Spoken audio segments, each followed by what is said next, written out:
By day, you'll give it the style, the pep. I'll control the general outline. You mean we'll both appear as authors? Or will it be Colonna interviewing Cime? No, my dear Colonna, the book will appear under my name. You'll have to disappear after you've written it. No offense, but you'll be a nègre.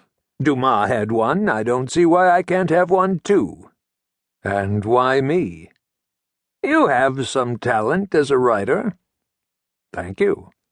And no one has ever noticed it. Thanks again. I'm sorry, but up to now you've only worked on provincial newspapers. You've been a cultural slave for several publishing houses. You've written a novel for someone, don't ask me how, but I happened to pick it up, and it works. It has a certain style. And at the age of 50 or so, you've raced here at the news that I might perhaps have a job for you.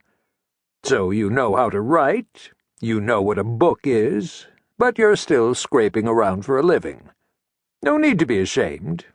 I, too, if I'm about to set up a newspaper that will never get published, it's because I've never been shortlisted for the Pulitzer Prize.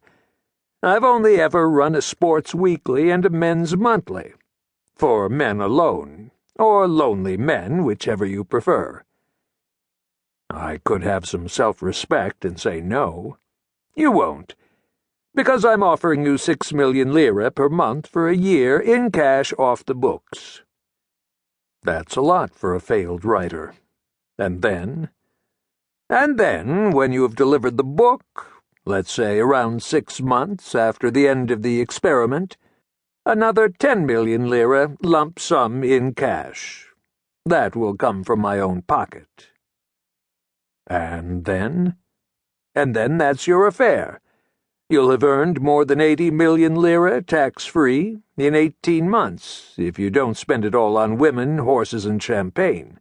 You'll be able to take it easy, look around. Let me get this straight. You're offering me 6 million lire a month. And, if I may say so, who knows how much you're getting out of this? There'll be other journalists to pay, to say nothing of the costs of production and printing and distribution. And you're telling me someone, a publisher I imagine, is ready to back this experiment for a year, then do nothing with it? I didn't say he'll do nothing with it. He'll gain his own benefit from it. But me? No. Not if the newspaper isn't published. Of course, the publisher might decide in the end that the newspaper must appear, but at that point it'll become big business, and I doubt he'll want me around to look after it.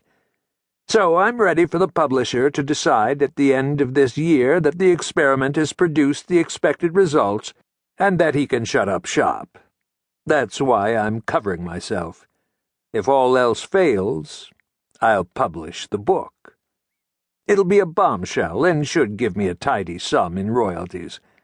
Alternatively, so to speak, there might be someone who won't want it published and who'll give me a sum of money tax-free. I follow. But maybe, if you want me to work as a loyal collaborator, you'll need to tell me who's paying, why the Domani project exists, why it's perhaps going to fail, and what you're going to say in the book that, modesty aside, will have been written by me. All right. The one who's paying is Commendator Vimercate. You'll have heard of him? Vimercati. Yes, I have. He ends up in the papers from time to time. He controls a dozen or so hotels on the Adriatic coast, owns a large number of homes for pensioners and the infirm, has various shady dealings around which there's much speculation, and controls a number of local TV channels that start at 11 at night and broadcast nothing but auctions, telesales, and a few risque shows, and 20 or so publications. Rags, I recall, celebrity gossip, magazines such as Them, Peeping Tom, and weeklies about police investigations, like Crime Illustrated, What They Never Tell Us. All garbage, trash. Not at all. There are also specialist magazines on gardening, travel.